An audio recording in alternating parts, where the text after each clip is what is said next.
But of course, to set it like that, you're going to use it like 12.01 grams of carbon atoms is 1 mole of carbon atoms.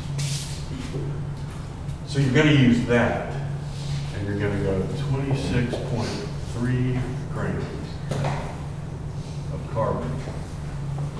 We need grams on the bottom to make grams of carbon cancel. We need to end on moles of carbon. So to fill this in, it's 12.01 grams of carbon. Grams of carbon, grams of carbon cancel. So ultimately, you're dividing 26.3 by 12.31.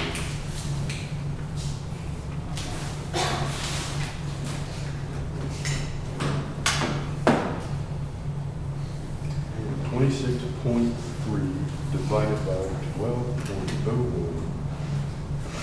And the calculator says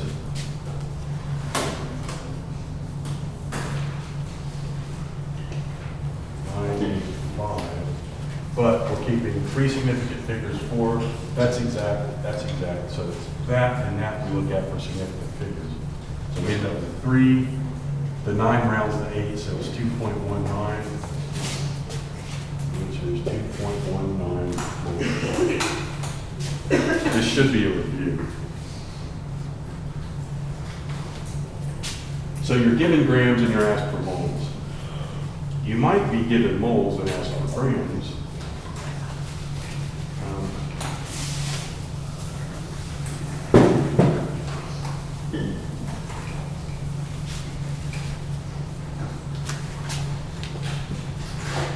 I have 2.31 moles of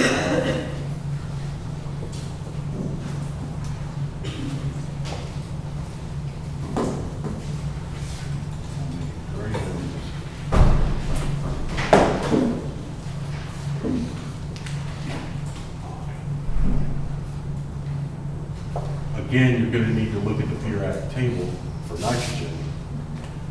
You'll see 14.01, that's grams per mole, which is 14.01 grams of nitrogen to 1 mole of nitrogen. So you're going to use that, and then you're going to use what you're given here, 2.31 moles. Moles of nitrogen. Moles of nitrogen needs to be on the bottom. So those cancel. 1 mole of nitrogen is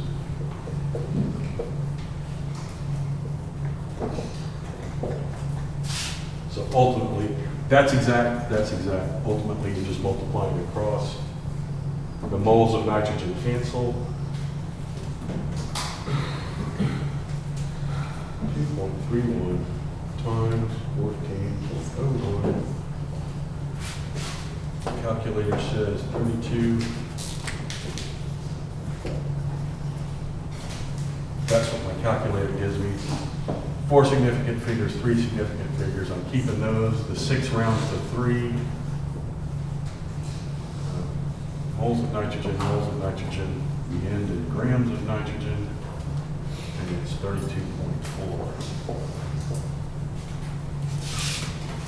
So if I have 2.31 moles of nitrogen, that means I have 32.4 grams of nitrogen.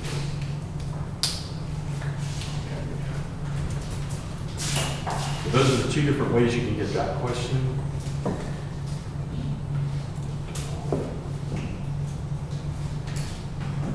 And going through this moles to grams, grams to mole thing has no practice for you. This one,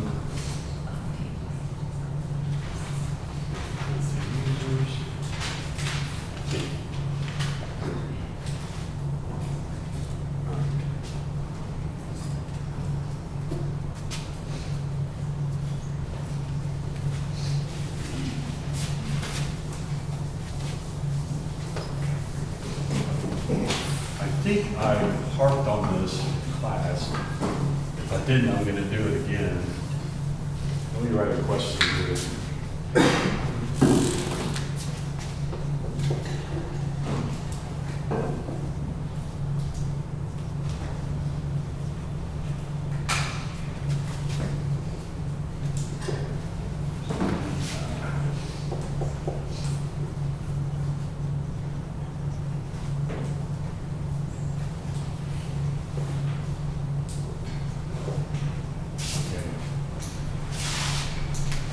Did I go through, I'm pretty sure I did, but if I told you to go out in the parking lot and count how many cars, and there were 18 cars, you'd come back and say 18.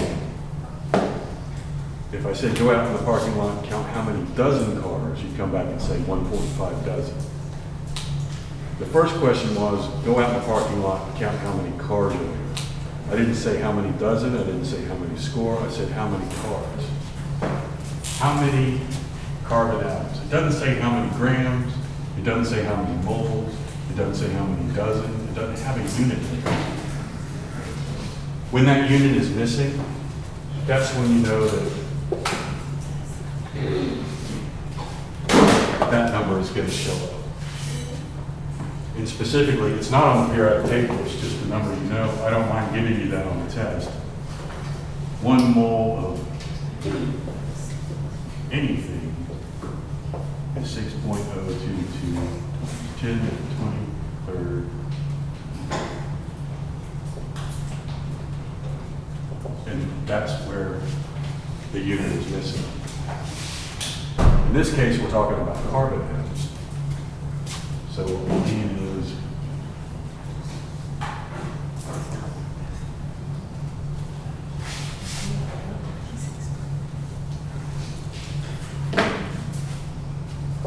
that. We're going to use that to solve this. And your key is it's missing a unit. It doesn't say how many grams, doesn't say how many moles, doesn't say how many scores. So you'll go, start with that, 4.14 moles of carbon atoms. This says moles of carbon, so moles of carbon needs to be on the bottom. 1 mole of carbon atoms is 6.022 times 10 to the 23rd. Carbon atoms, no unit, missing a unit there. And these are going to cancel moles of carbon. So you're going to end up with no unit carbon atoms. The way I do this, if you have the fancy, I don't really know the capability of these calculators, but these calculators hanging here are the ones you're going to have to use on the test. But the way I do this, I'll just do 4.14 by 6.022, and then I'll tack the 10 to the 23 on at the end. 4.14 times 6.022. The calculator says 24.9310. 3 significant figures, 4 significant figures. I'm keeping those, so 24.9. But I'll put 24.9 times 10 to the 23. So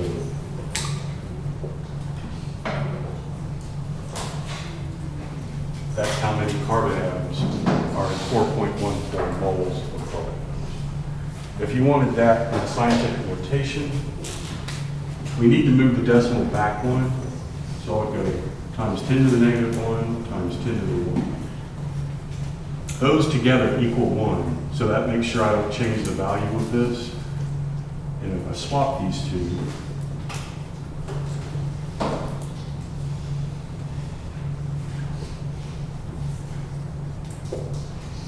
and I'll perform an operation there, and an operation there, that accomplishes moving that back once. And then I combine these times 10 to the 24. So if you're asked for standard scientific notation, that would be easy. But this and this are 100% equal to each other. This one is just in the standard notation. So you would only do this if you're asked to. Put your answer in standard scientific notation. That would be the last sentence in the question if I want you to do that. Okay, so this is numbers of things. The other way you might get this is you're given moles and asked for how many.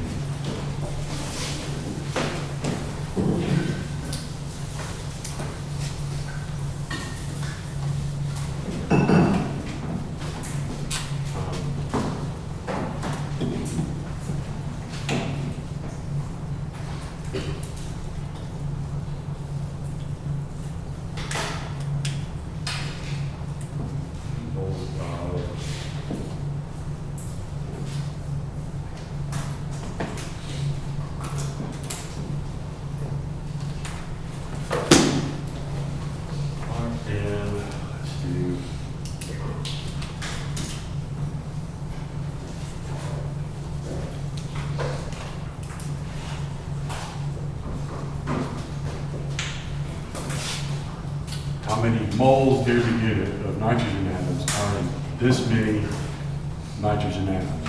Not this many grams of nitrogen atoms, not that many moles or dozens or whatever. There's that missing unit. That clues you in that you're using this relationship. You're going to need 1 mole of nitrogen atoms is 6.022 10 to the 23rd nitrogen atoms. There's that missing unit spot right there. So the missing units here tells you that this is the relationship you use. It's not on the periodic table. I don't mind giving it to you for the test, but that's what clues you in that this is what you're using. We were dealing with moles before when it started, but this number didn't show up. We just went to the periodic table and we were able to convert it. So this one you would go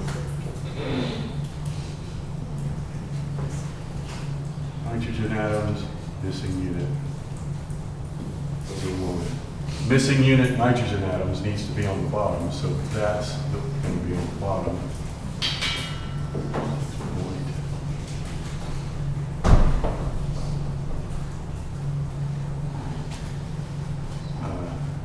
No unit nitrogen atoms.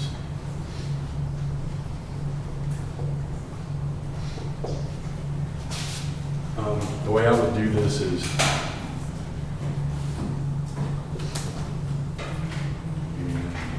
to the 24 over 10 to the 23. That's this and this. That's exact, that's exact. They won't show up in the calculation because they're ones. So 2.96 divided by 6.022. I want 3 significant figures. My calculator says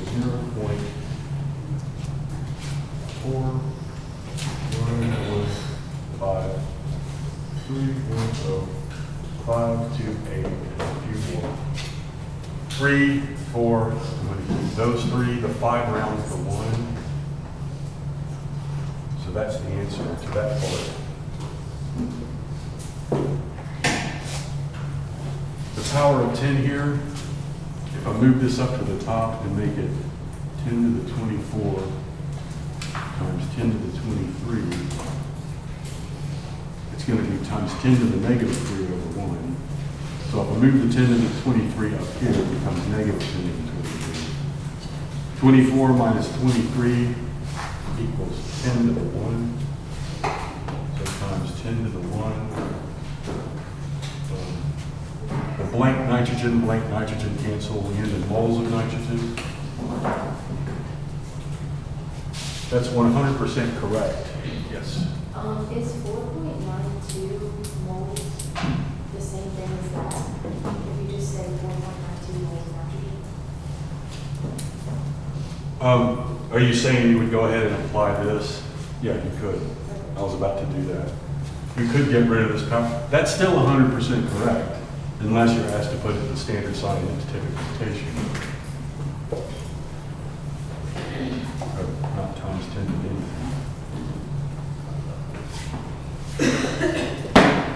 So that, there it is in standard scientific notation. This is still correct. It's just not in standard scientific notation. I wonder.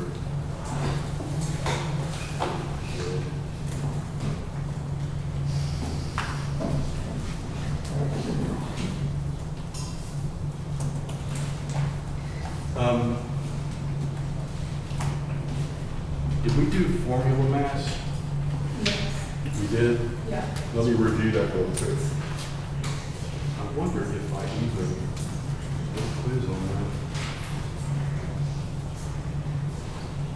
I could make a quiz on that alone, but within this quiz, I wonder how many atoms / molecules. Towards the bottom, there are some of these that are just grams to moles. But these last two, 6 and 7, in the quiz that says how many atoms / molecules. Let me just make some up so you can have those in practice.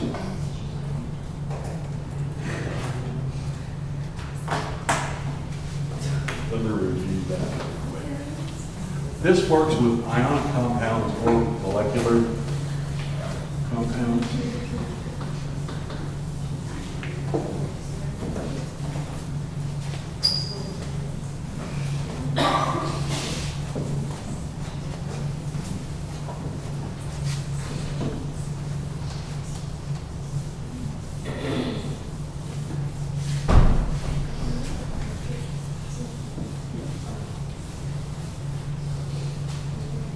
Let me make some things up. Let's say,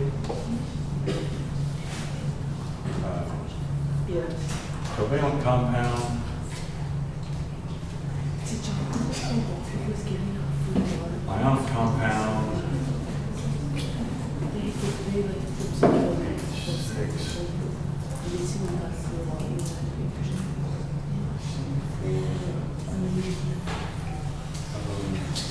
what's another one? Yeah, but the big one. Anybody got a periodic table brought up somewhere? So I don't have to- A periodic table, so I don't have to keep going back and forth.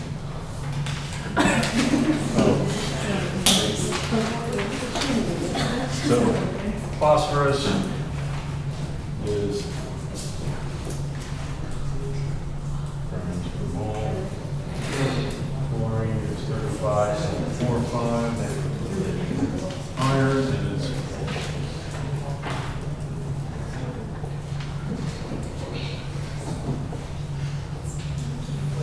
carbon is 12.71. Some of these I have memorized.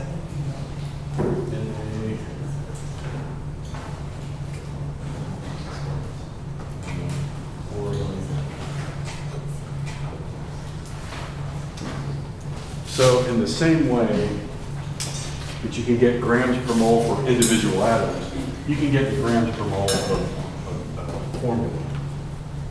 You can call it a formula unit or a molar mass. I don't get hung up on the vocabulary for that. But for this, phosphorus weighs this much, chlorine weighs this much. The way I tell you guys to do it is, there's one phosphorus there, oxygen, there's three of those, no, oxygen, chlorine, there's three of those.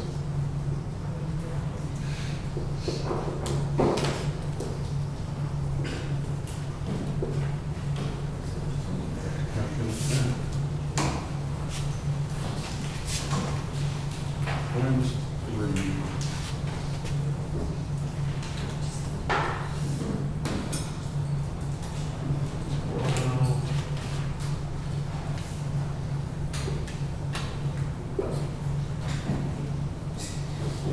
So that's how much PCl3 weighs. And now I could ask,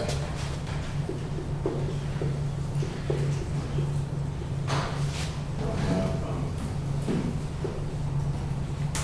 grams of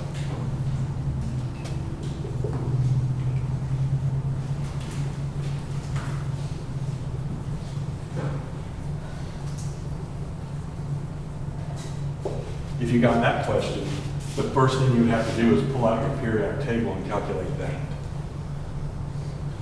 And then you can use grams of PCl3 is 1 mole PCl3. You're going to use that. 12.6 grams.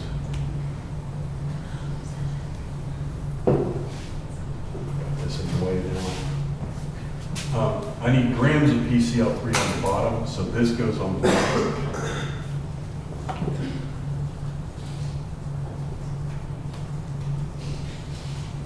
The top is 1 mole PCl3.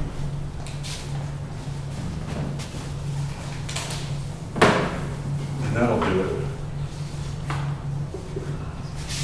Grams of PCl3 cancel, grams of PCl3 cancel, you end in moles. How many moles? 12.6 0.6 grams. This has moles, this has grams. That's the clue that you're not using 6.022 times 10 to the 23rd, even though moles are being mentioned.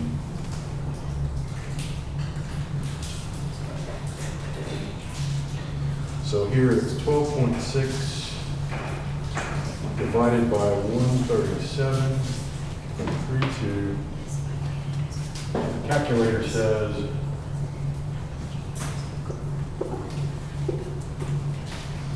3 significant figures 5, so I'm keeping those. The 5 rounds to the 7. 0.0918.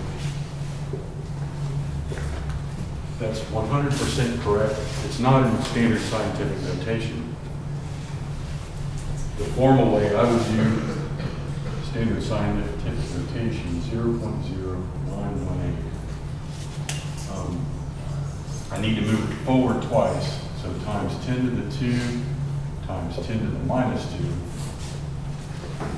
That means I'm multiplying by 1. That gives me 9.18. So you could do this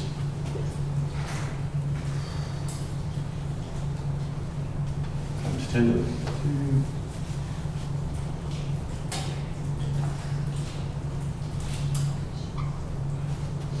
So that's 100% correct, unless you're asked for standard scientific notation. That's correct for standard scientific notation. Does that make sense? To calculate this one, I would go Fe, there's 2 of them, oxygen, there's 3 of them. This one is 55.85 off the periodic table.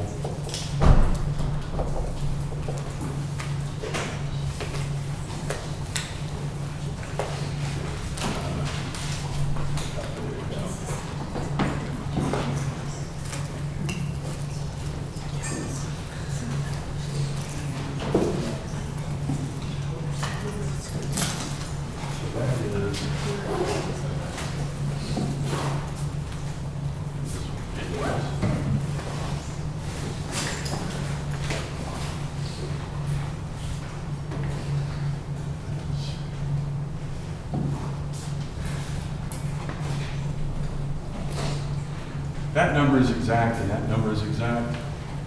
And I want 4 significant figures here. No, that's right, 4 significant figures. When I add this up, it's 1 after the decimal, 2 after the decimal, so I keep 1 after the decimal, because this is addition subtraction. 111.7 plus 48.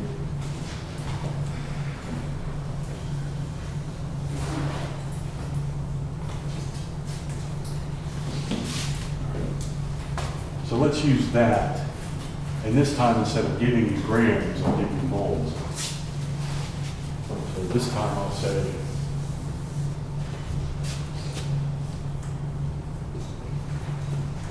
if I have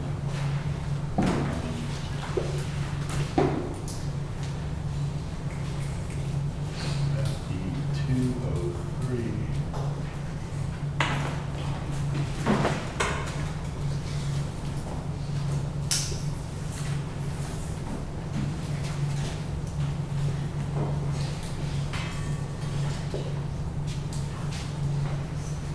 that question, the first thing you have to do is pull out your periodic table, do that.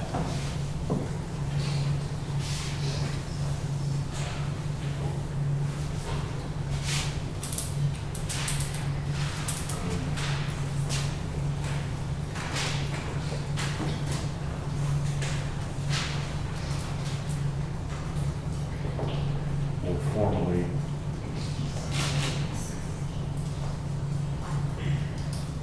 use that. I'll just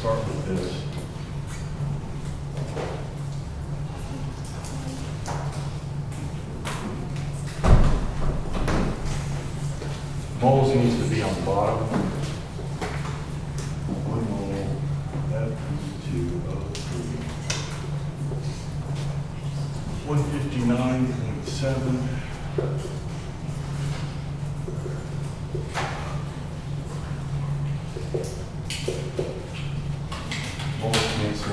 Moles cancel. And grams.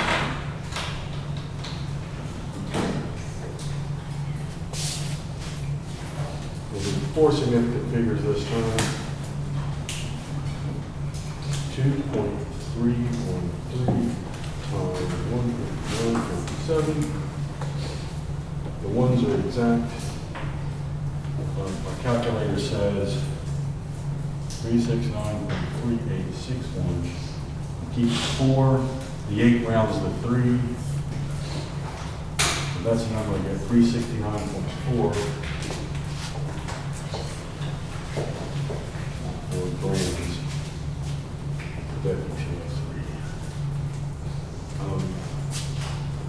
Formally, the scientific notation.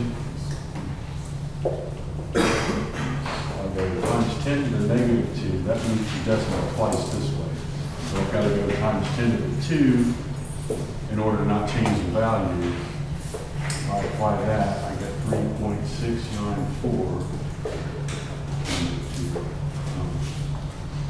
grams.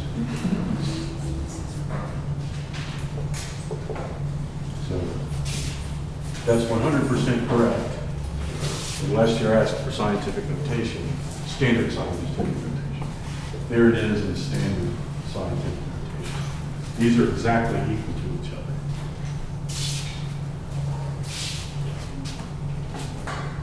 You guys okay with all that?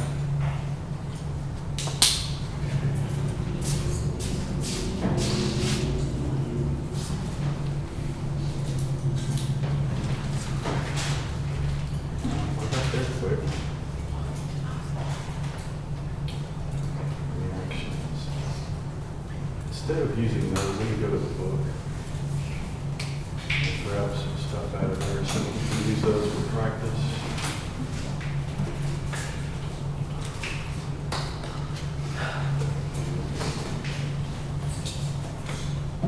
I might be fading fast here. Book.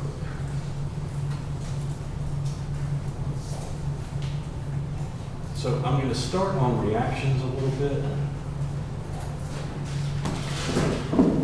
In our book, section 4.2.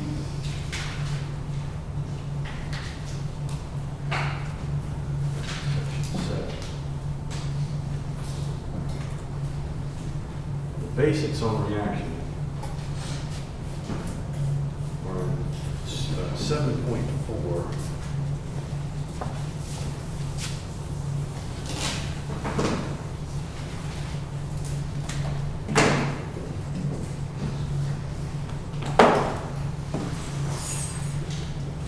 Section 7.4. So I know I'm skipping around the book, but I promise my approach to this is better than the textbook. I suppose I'll leave those there. Those might prove useful. Here are the tables right over there. So the chemical reaction. This is sometimes called a chemical equation. Let me not use this first one. I'm going to write this down and then y'all tell me to open the camera back up.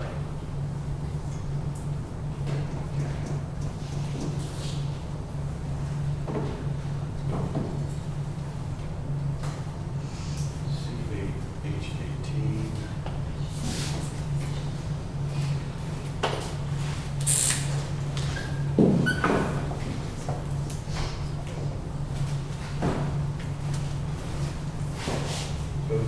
CO2 next to it.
that, I tend to just call that a chemical reaction.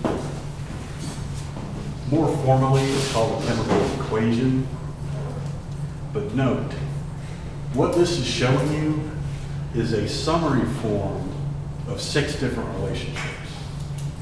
So check this out. There's this to this relationship. There's this to this relationship. There's this to this relationship, that's 3. And now there's this to this relationship. There's this to this relationship. That's 2 more. And there's only one more relationship to worry about. That's this. What I mean is, and we use moles here, another situation where we don't write the 1.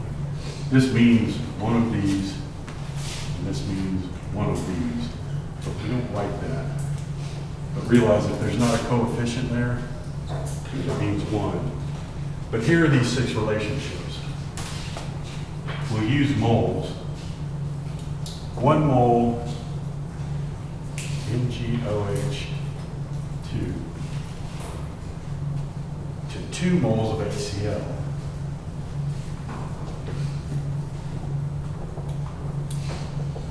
There's one relationship. That's that one. And then we've got MgOH to H2O, which is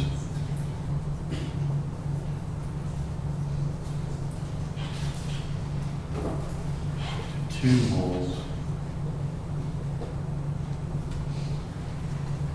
So that's that relationship. Now we'll do Mg to NgCl2. MgOH.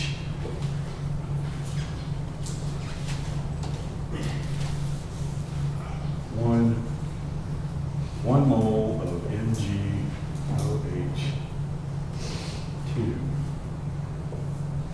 to 1 mole MgCl2. That's this one.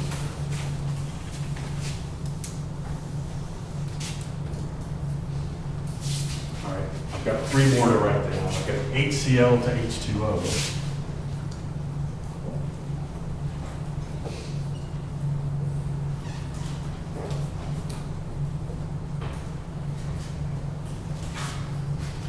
This one. Now I've got HCl to MgCl2.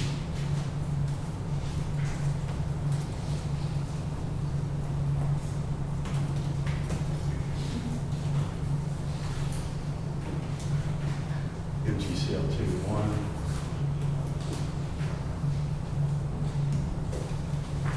This one, and then there's 1 more. 2 moles of H2 moles of H2O to 1.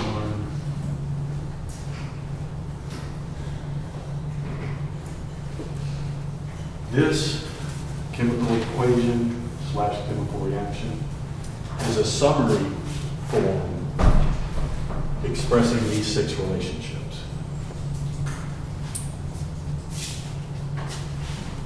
Does that make sense? Okay. Typically, when you're working with one of these, you need 1, maybe 2 of these relationships, not all of them. I just write this out to show you that when you have this and you're about to have to do something analytical with it, think in terms of this. It's these relationships that you're really getting at here. Okay. Typically, in a chemistry class, right here when we start talking about reactions or chemical equations, the first task you learn is how to balance the equation. I don't make y'all do that. You're actually doing an iteration. It's not the most useful thing in the world. I guess it's a decent skill, but most of the time when you're a chemist, you don't have to figure out this.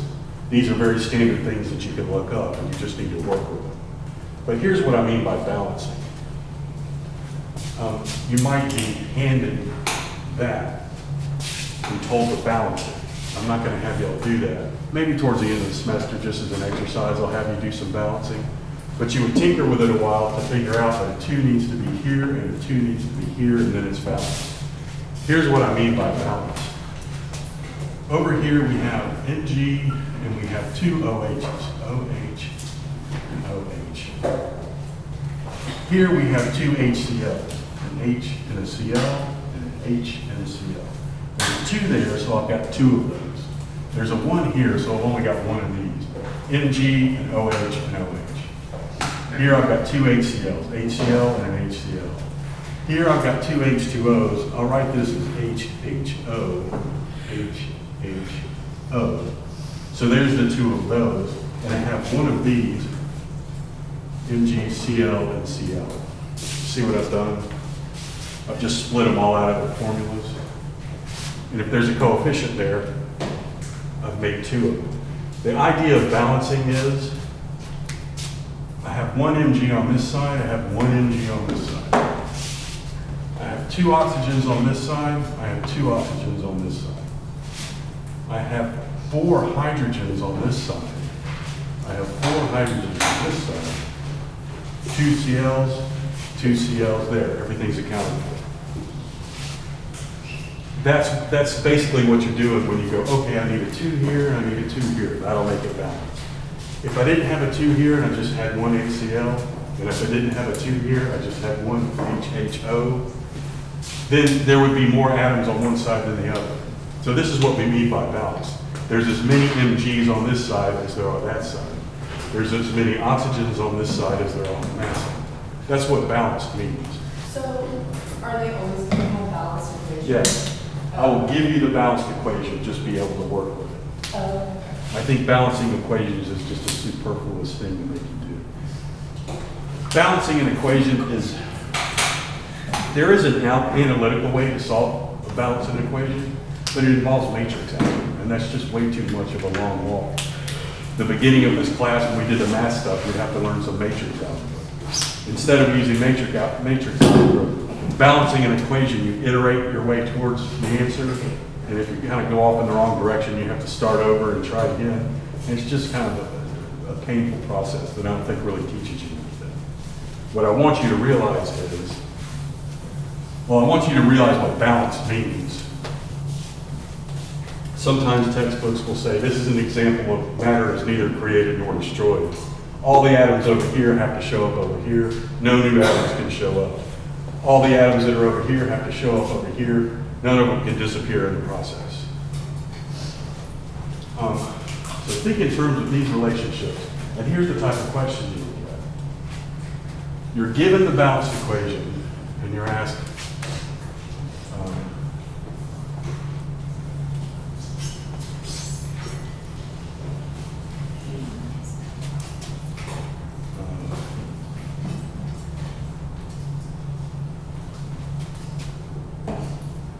I should say this just to be complete. These are the things that you would put into a reaction vessel. They would react and become these. So that's the reaction. And we call these the reactants, and we call these the products. Just a little vocabulary because I'm going to use those words. So if I put 1.63 moles of NgOH2 into the reaction,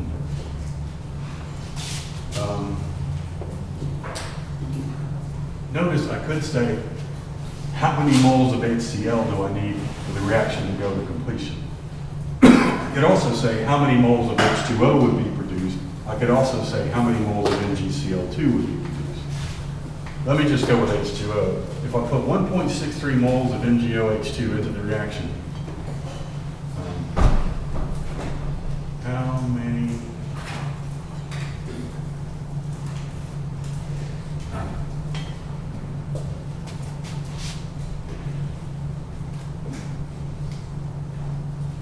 So there's the type of basic question you could get one. I give you the balanced reaction, and then I ask you a question like this. Here's how you would solve it. For one thing, two things are mentioned, H2O and MgOH2. That tells you this is the relationship you need.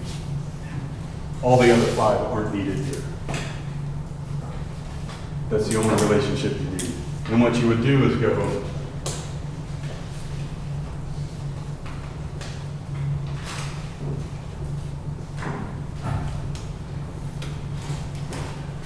You're going to need moles of MgOH2 on the bottom.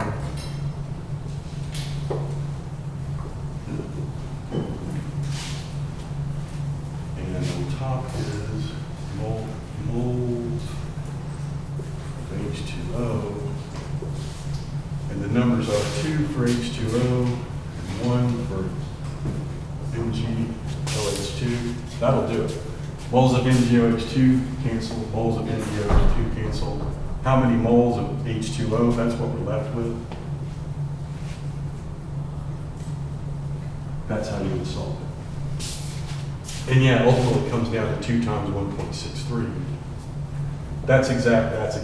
Oh, any of these coefficients, the 1 here, the 2, and the 1, those are exact.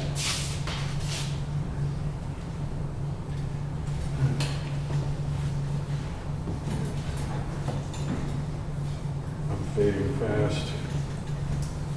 3 significant figures, but that's what my calculator did.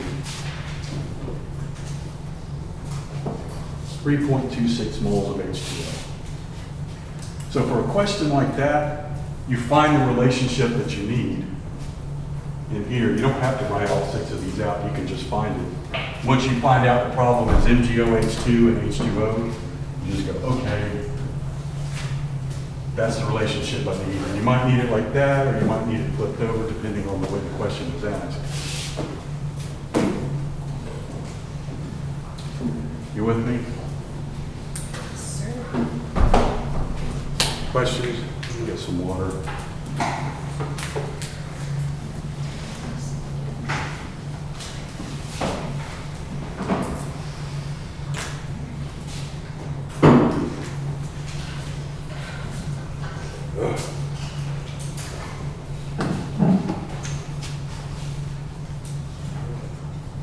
Okay. For a question like this, you could be given moles of a reactant and ask for moles of a product, like we just were. You could be given moles of a product and ask for moles of a reactant, and that would be phrased a little different. It would say, if X number of moles of H2O was produced, how many moles of HCl was put into the reaction? And you would still find that relationship, and you would just calculate it the other way around. So it just depends on the phrasing, whether it's a reactant or a product. It'll be phrased slightly different. But it's still going to be the relationship between 2 things. Okay. Let me outline something. I can sort of outline all the different ways you can get questions.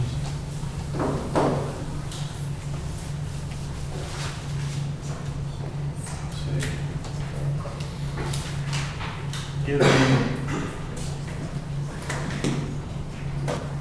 Given one thing,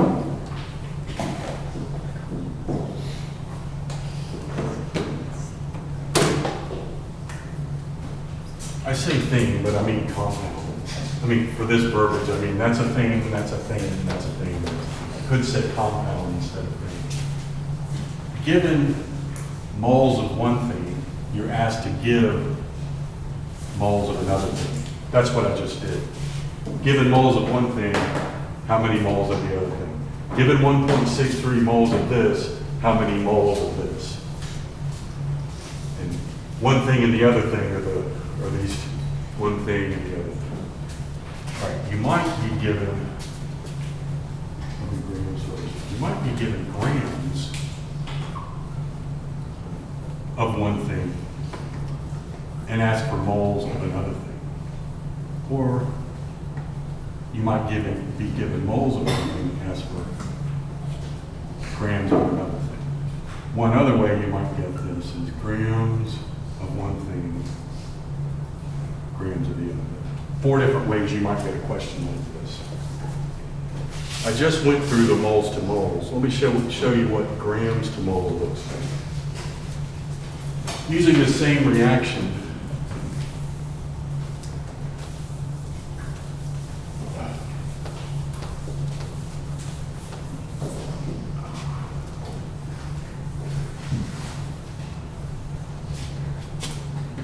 grams, 6.3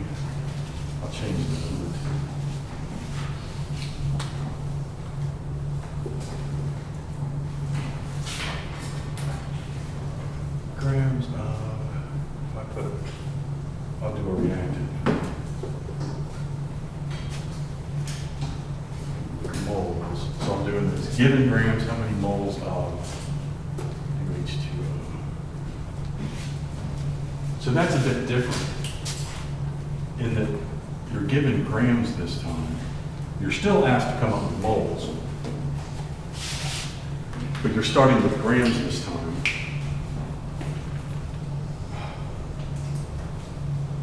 Okay. The relationship we want here, it's HCl to H2O. The relationship we need is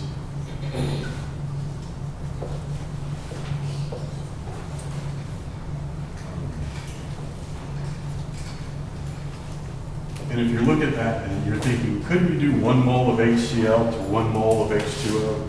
You could. I just find it doesn't serve to reduce the fraction for these. Like if you had 6 up here and 3 down here, that's the same as 3 up here and 1 down here. But you're going to do this in your calculator, so it really is giving you an extra step to worry about, trying to reduce the fraction. So I'm just going to leave it like that. But that's the relationship we're going to need here. And I'll start by 12.4 grams HCl. All right. Here's the key. If grams of something is mentioned, like in this case, grams of HCl is mentioned, you're going to need this.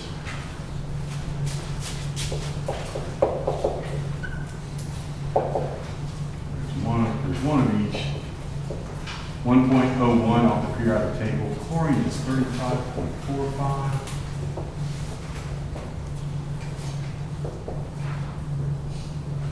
Six, 36.46 grams per mole.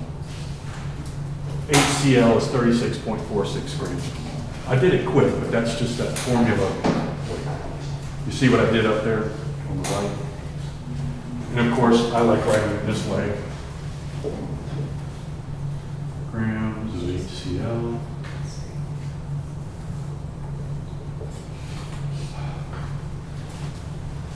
So because grams of HCl was mentioned, you're going to need the grams per mole for HCl. Just think of it like that. Here we didn't need grams per mole for anything because it was moles to moles. It was a very simple calculation. This is simple. This is a little harder. This is a little. And this is hardest when it's gram to gram. But by harder and hardest, I just mean there's an extra term in the calculation, meaning that there's going to be a term like that for these two. And there's going to be 2 terms like that when we're doing this. But I'll get to that. All right, so grams of HCl was mentioned. That means I'm going to need this. And you already know we're going to need this. Those are the ingredients we need to solve this. The next thing you can do is say, okay, I'm going to need grams of HCl on the bottom. You look there, top and bottom. You look there, top and bottom. The only one of these that mentions grams of HCl is that, so that's your next term. 36.46 grams of HCl is 1 mole of HCl. That tells you your next term is going to have moles of HCl on the bottom to make that cancel. We're down to this, so we're going to put 2 moles of HCl on the bottom, 2 moles of H2O on the top, and that tells us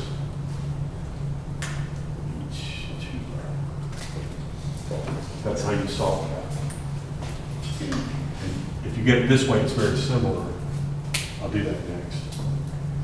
So the answer to this question,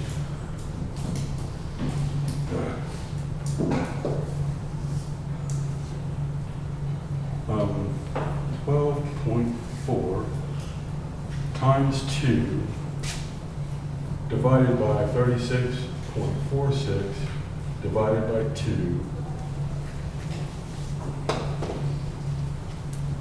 calculator says 0.3400987 blah, blah, blah. Three significant figures, 4, so I'm going to keep those three, so it's 0.340.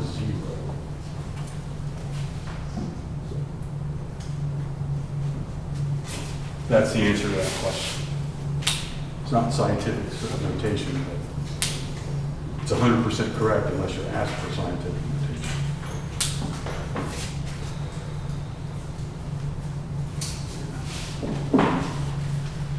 You follow that? So in the first one, where it was moles to moles, we didn't have grams to mole. We only needed this relationship, but we could get straight there. When it's this or this, you're going to need at least one term of grams per mole. Although you will need only one term of grams per mole. So let me do this one where you're given moles and you need grams of something.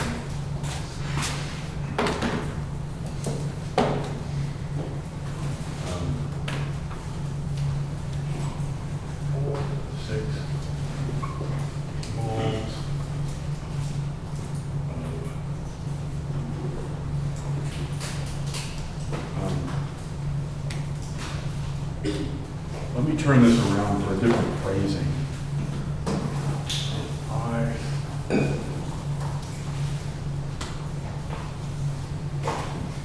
Let me just rewrite this.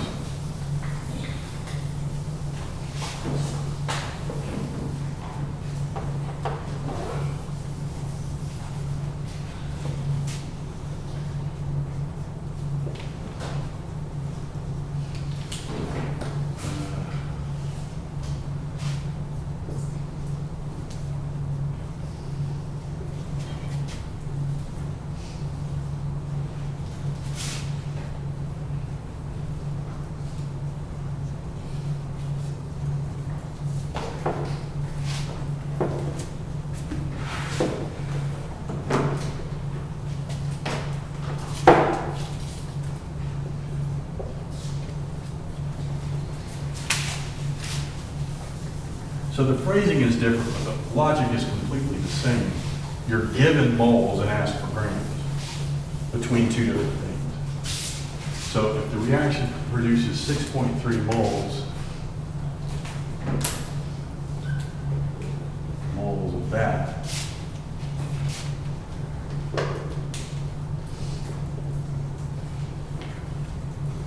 how many grams of that was put in? Grams of HCl is mentioned, so you know you're going to need this. That's convenient. I didn't do that on purpose. Grams of HCl is mentioned. That tells you you're going to have to get out your periodic table and calculate this. You're going to need that term. The other term you're going to need, the relationship between HCl and MgCl2.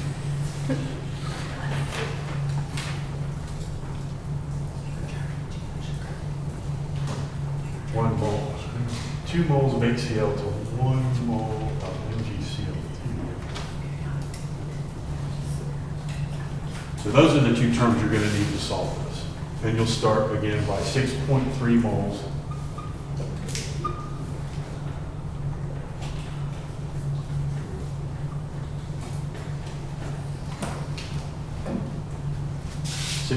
Moles of MgCl2. On the bottom here, we need moles of MgCl2. You look at that term and this term, and you look for the one that has moles of MgCl2 in it. This one is the only one that has moles of MgCl2. So that's the next term. And we'll use it just like this. 1 mole of MgCl2 to 2 moles of HCl. All right, that tells you you're going to need moles of HCl on the bottom. And of course, you're using that, you're down to that. So moles of HCl, 1 mole of HCl is 36.46 grams of HCl. And that'll do it. Moles of MgCl, moles of MgCl, those cancel. Moles of HCl, those cancel. And we end in grams of HCl. That's what we were asked for. So this one is very similar to this one. You end up with two terms in addition to the original arbitrary number. Answer here, 6.3 times 2 times 36.46. Calculator says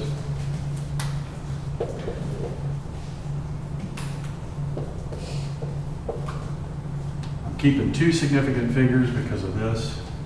That's exact, that's exact, that's exact, that's exact. So four significant figures, 2, the 9 rounds of the 5 to the 6. So it's 460 without a decimal.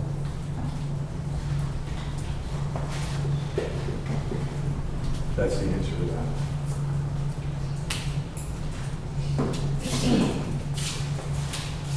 Follow. Working with reactions. You don't have to balance them. I think that's just busy work.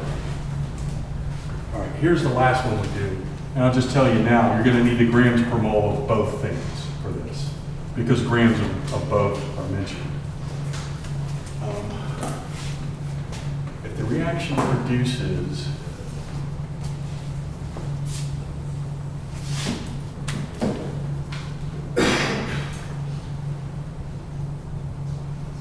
grams of MgCl2, I'll write it here, 4.96 grams. I'll stick with HCl. How many grams of HCl is put into the reaction? Okay. Grams of HCl is mentioned, so yeah, we're going to need this. Grams of MgCl2 is also mentioned now, so we're going to need this. Mg, there's one of them, Cl. There's two of them. Mg.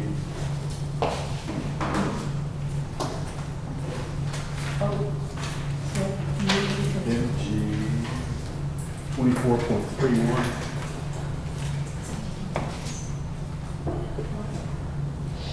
And 35.45. 24.31. 35.45. 2.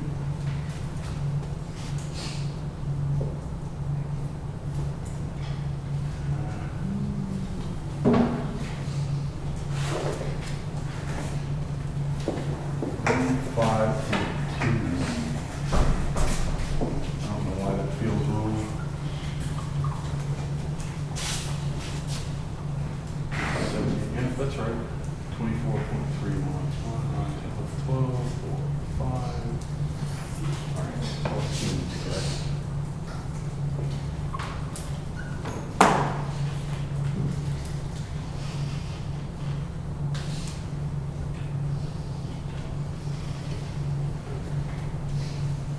So we're going to need both of those, and we're also going to need this. The relationship is between HCl and MgCl2, so I'm still using that.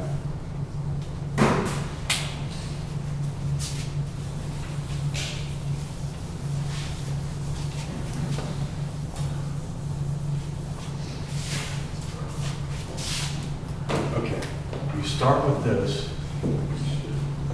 4.96.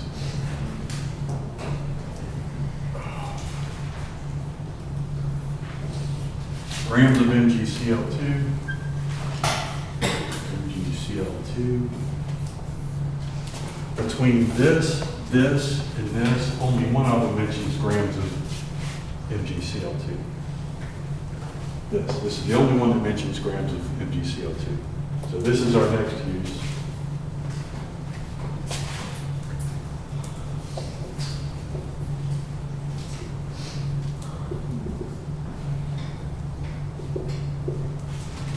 This tells you moles of MgCl2 has to be here.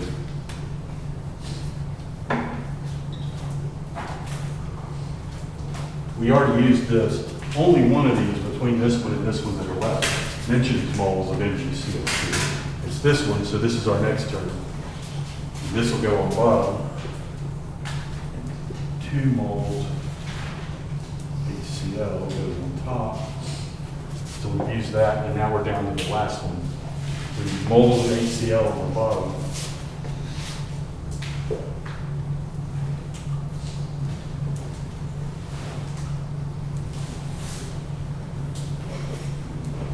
Move this out of the way.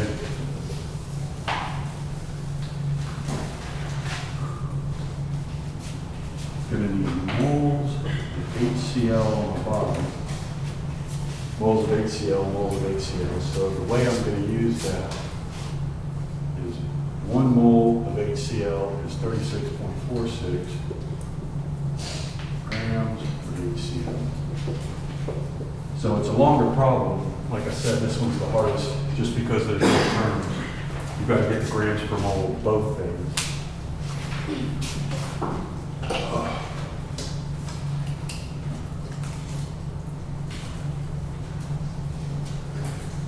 Okay, 4.96 times 2 times 36.46 divided by 95.21 equals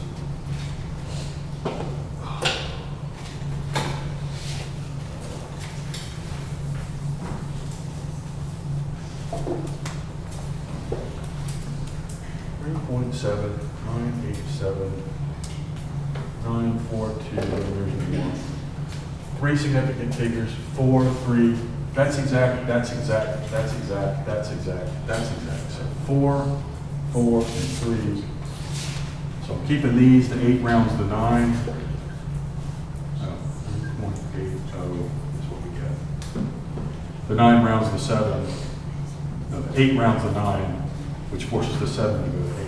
It's basically 79 has to go to 80.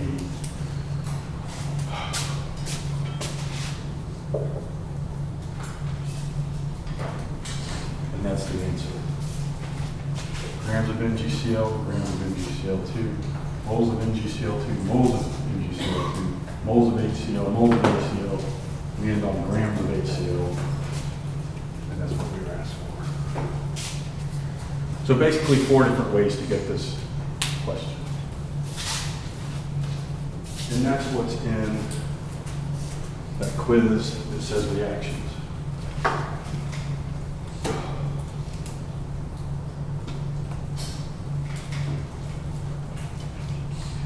This one at the bottom says reactions.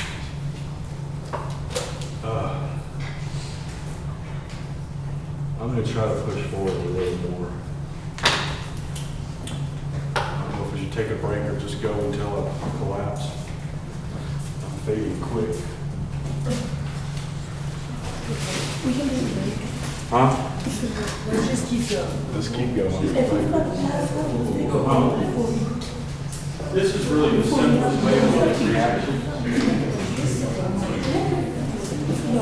Let me find another reaction.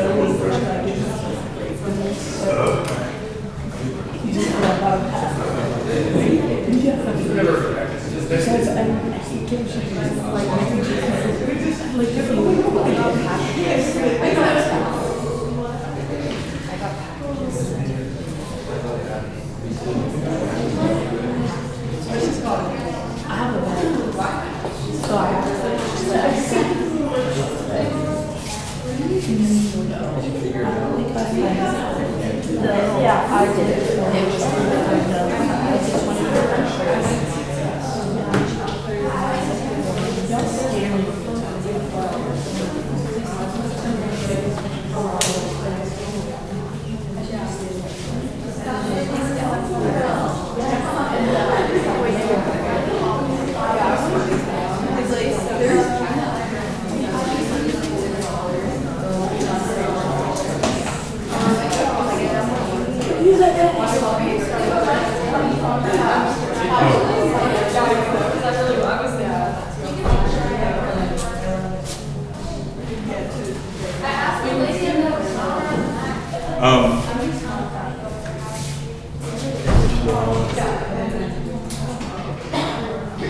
say this. I had 7.5 here. What I just went through is actually 7.4. I'm about to go to 7.5 now. So now we're at 7.5.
More than half the years.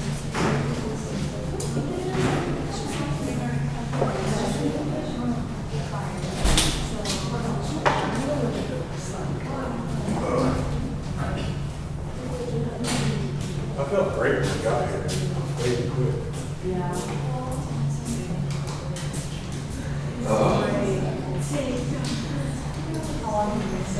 Water. I was coming down with a midday Friday and I knew it. I went straight home after my 10 o'clock class. It just faded and faded. It felt terrible by the time evening came. Felt terrible Saturday, started recovering Sunday, and I'm still recovering. But I feel like I'm fading again.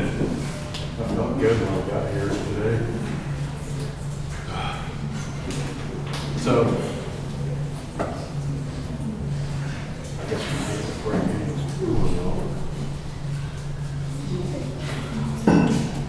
So this is an important fact. The way I've outlined things over here.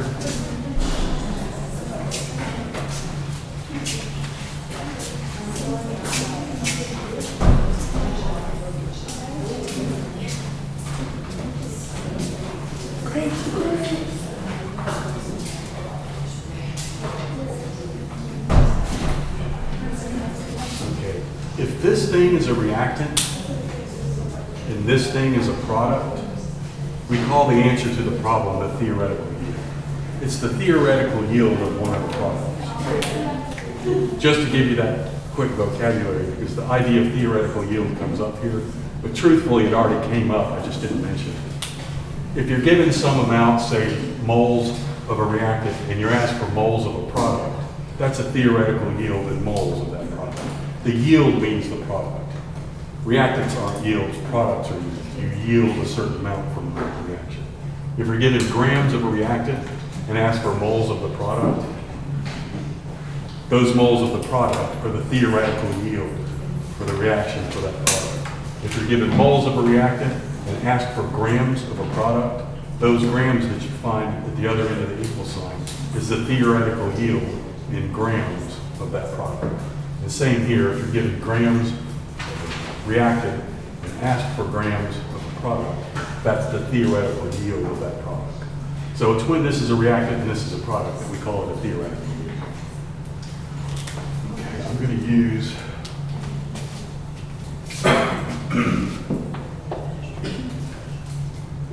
4Na plus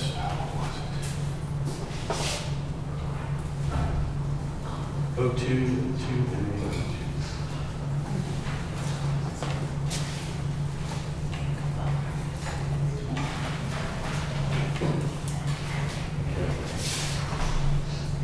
This is 4 NAs,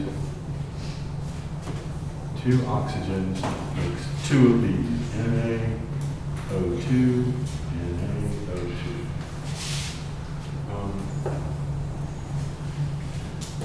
That was probably asking you to balance it, or I missed something.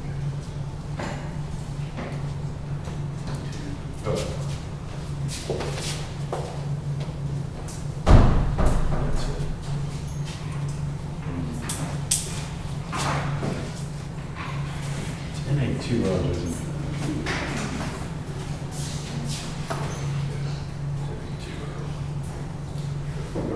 Here's our reaction. 2 NAs,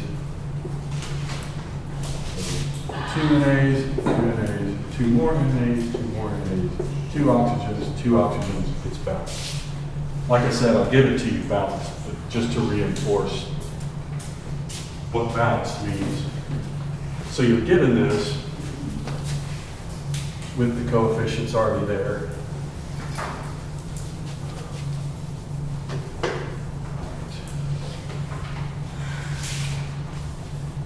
But let's say I screw up and only put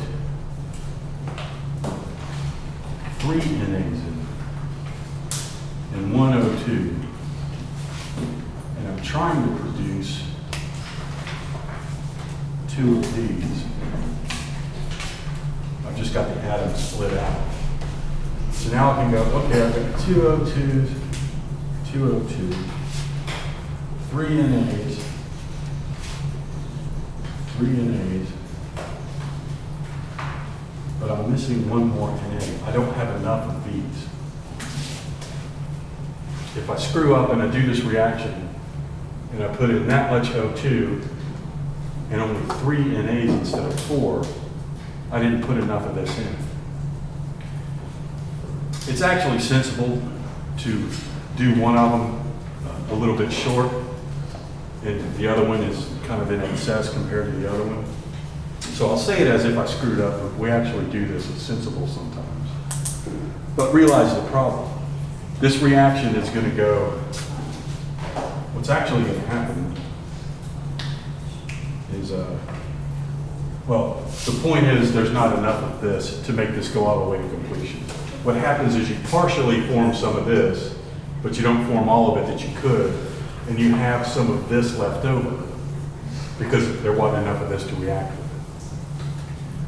I know that I left that a little nebulous, but the point is,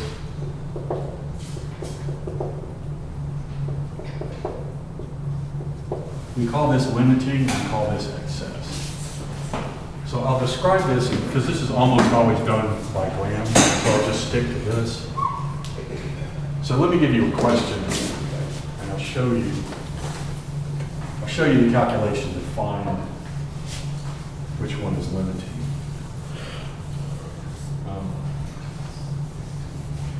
And I'll do this stating some amount of the reactant. And you're asked for the product.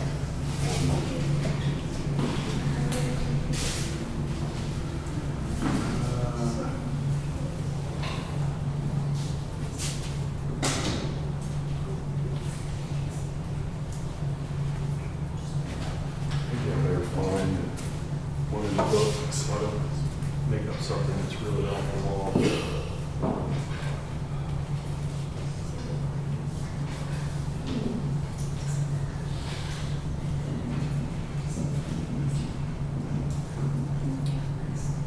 Reaction stoichiometry. Oh, this balancing, it's called stoichiometry. Balancing, stoichiometric amounts of these coefficients. Just a fancy word.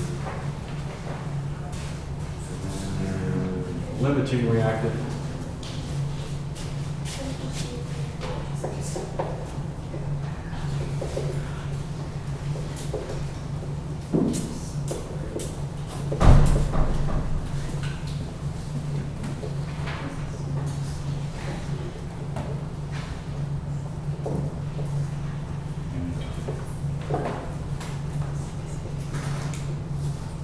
So 4 concepts here.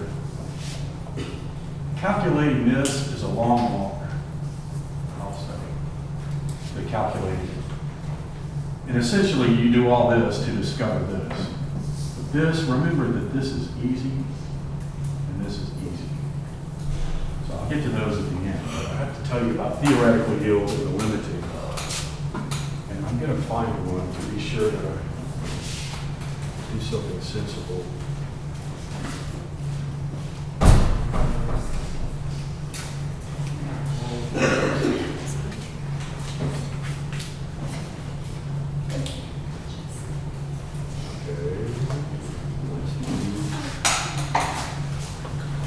Two eight, three CO2.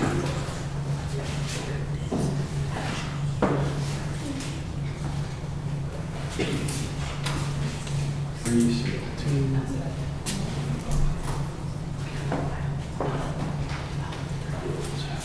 AL CO3.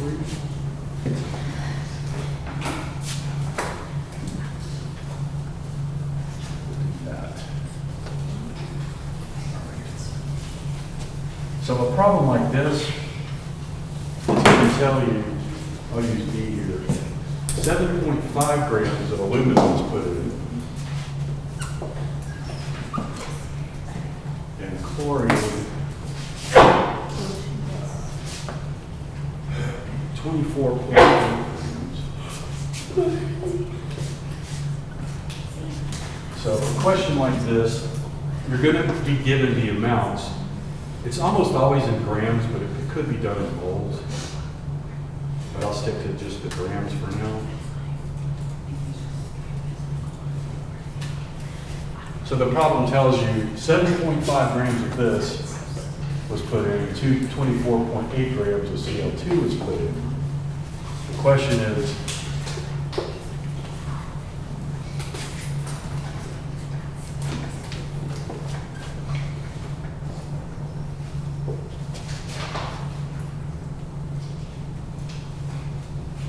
I dot E.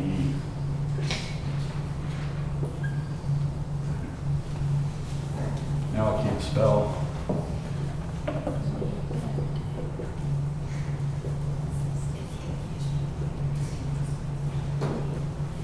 Another way of phrasing that is, what is the theoretical yield, I should say. Because sometimes there's more than one product. In this case, there's only one product.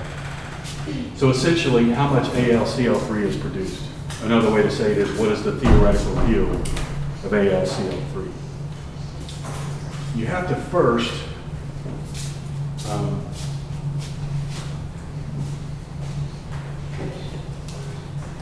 you have to find which one is the limiting reactant. And once you do, then you can find the theoretical yield. So these two steps are the long walk. All right. To do this, you just pick one of these and go with it. We're trying to determine which one of these is the limiting and which one of these is in excess. So to determine that, you can start here, or you can start here, and you'll come to the same conclusion. I usually just start here. You'll see what I mean. I'm going to go grams. AL is put into the reactant. Both of them mention grams, so you're going to need the grams per mole. Aluminum is just atomic aluminum. That's 26.98 of aluminum.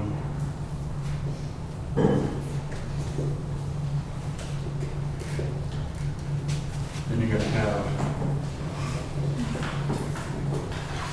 moles of aluminum to moles of Cl2. And that relationship is 2 to 3. 2 to 3, that's where I got these. I got that from the periodic table. Cl2 is 35.45 times 2, which is 70.90. Moles of Cl2. 1 mole of Cl2 is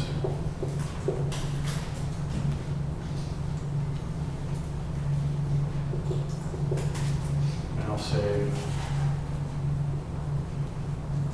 this is what we had. It was stated in the problem. This is how much we need for this reaction.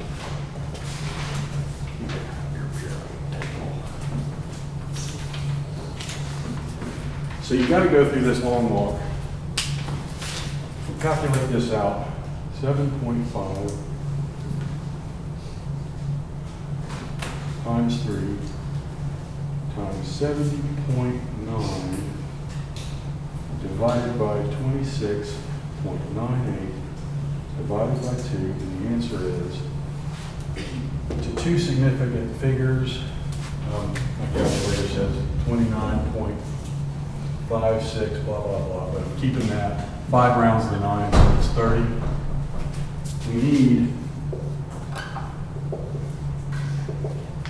We need 30 grams of Cl2 to make this reaction go to completion. We only have 24.8. You see what I'm saying? That's how we know this one is the limit. Which necessarily means this one is excess. There's a C in that word. So first we figure out which one is limited. Let me show you what happens if I went with Cl2 instead of Al. Instead of this reactant, I went with this reactant. It doesn't matter which one you do, you're going to come to the same conclusion. So let me just show you that. I'll do that. So what if I went the other way around? This is what I have. All right, I'll start with 24.8 grams Cl2. I'm going to have grams of Cl2 down here. 1 mole of Cl2 is 70.90 grams. Then I'm going to have moles of Cl2 down here, moles of Al up here, and it is 3 Cl2 to 2 moles of Al, and then I'm going to have moles of Al down here, 1 mole of Al, grams of Al, 26.98.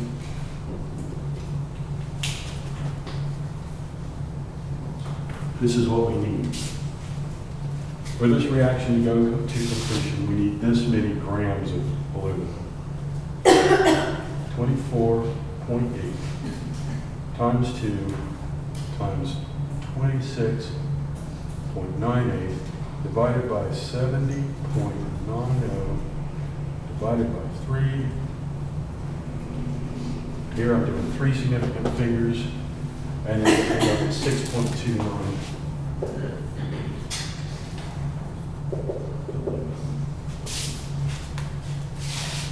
Now look at how much aluminum we have versus how much we need.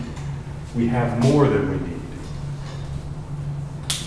So this is in excess, which means that's limiting. We came to the same conclusion. It doesn't matter which one of these you go through the long process with. You only got to do one of them. And you discover which one is the limiting reactant. The reason you have to find the limiting reactant is because you have to use the limiting reactant to predict the product. So now that we've done this, I'm going to stop right after this. You got extended my cold. Because I felt good when I got here. So the limiting reactant is the Cl. So we're going to do,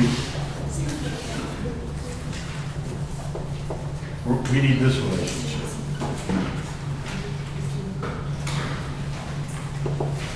We need this relationship to the product. This is the limiting reactant. That's what we just spent all our time finding out. Now that we know that it's 3 moles of Cl2 to 2 moles of AlCl2 that we need to predict the product with. You predict how much of the product that is the theoretical yield by using the limiting reactant. It's a long walk to find the limiting reactant, but once you do, you can find the theoretical yield by going and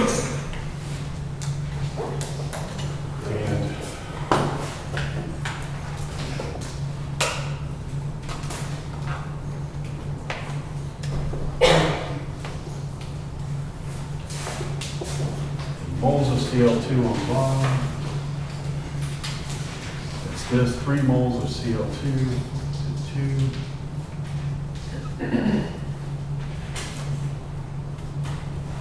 ALCO 3. And we need one more thing.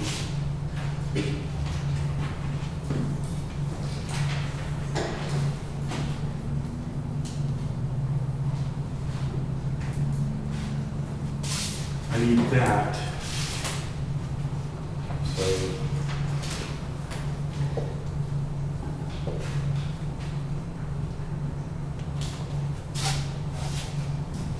I need to track table. Just tell me what aluminum is.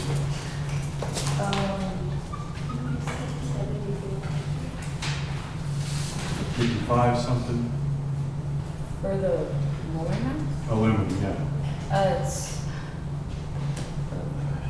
26.98. 26 point what? 98.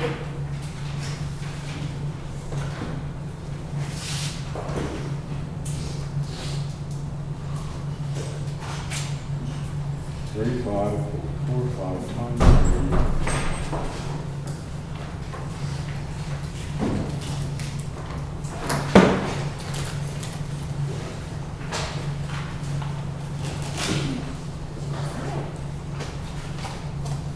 3 grams per mole. So 1 mole is 133.333. This is going to be our theoretical yield with ALCO.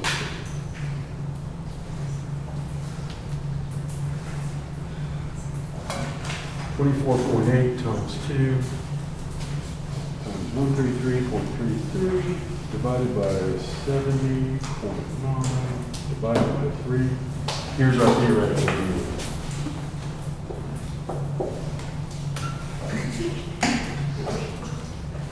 We had to find a limiting reactant, and once we did, then we related that limiting reactant to the product, like this. And then we calculated grams to grams. This is our theoretical yield. That's the long haul. All of this is the long haul. The thing is, if you actually did this in a lab, you're probably not going to get 31.1 grams. You lose a little bit somewhere. Usually you're filtering things and some of it manages to slip through the filter. You can't collect it all. Whatever you do, your method, you can't collect it all. So let's say your actual yield is what you had on the scale. Like if you did the lab, at the end of the lab, you get your product and you filter it out, you dry it out, you put it on the scale. All you have to do is read the scale to get the actual yield. And if you're given a problem to solve, that's just going to be given. It's going to be a number you're just given. Let's say your actual yield was, I'll do a little less than 31. Let's say it was 29.4. So that's why that's easy. It's just given. If you did the lab, it's what you read off the scale at the end of the lab. There's no calculation. And if you're given a problem like this, you're just going to be given something for your actual yield. So there's nothing to the actual yield complicated. So let's just say in this case, you got 29.4 grams. The last thing is to calculate a percent yield. Percent yield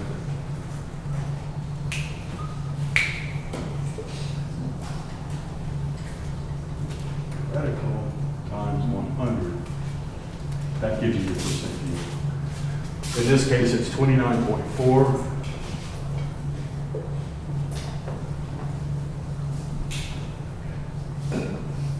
to 31.1 grams times 100%.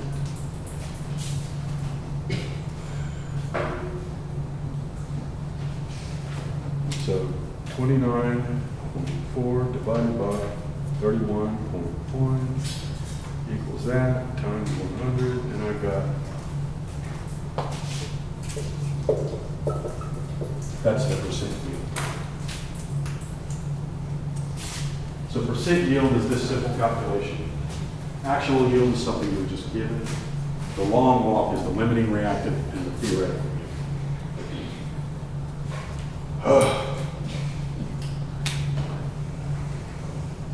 I would have done well to stay home, cancel class, because I feel a little worse than I did earlier. Okay, we'll stop there.